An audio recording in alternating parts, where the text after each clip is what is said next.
Assalomu alaykum. Bog'dorchilikka qiziqadigan, biz uchun aziz va qadrli bo'lgan bobo dehqonlar. Mana bugun 2026-yil 4-iyul sanasi Xorazm viloyati Bog'ot tumanidan o'zimizning bog'imizdan video chekib kelyapman. Noklarimiz 4-iyul sanasida to'liq pishib yetildi. Mana ko'rishingiz mumkin. Bemalol endi ularni uzib xohlasak yeymiz, xohlasak bozorga olib chiqib sotamiz.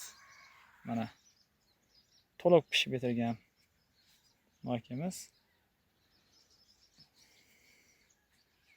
Ko'rishingiz mumkin.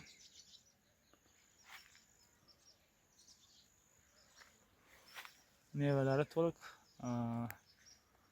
yeyishga tayyor.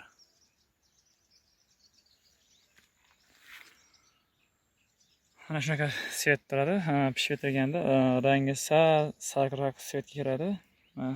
Sariqroq svetga kirgan, ochiq sariq svetga. Mana qissangiz bo'sh bo'ladi. Qo'limni izi qolib ketadi qisqanda. Mana 4-iyul sanasida bu nokimiz to'liq pishib yetilar ekan.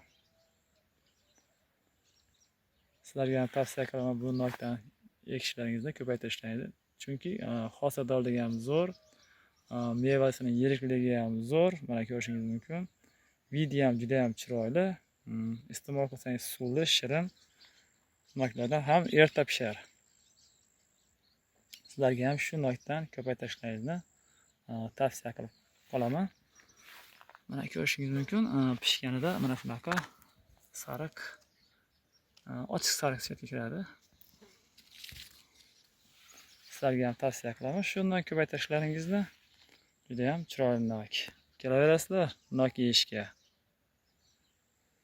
Bizga like bosing, obuna bo'ling. Biz albatta xursand bo'lamiz.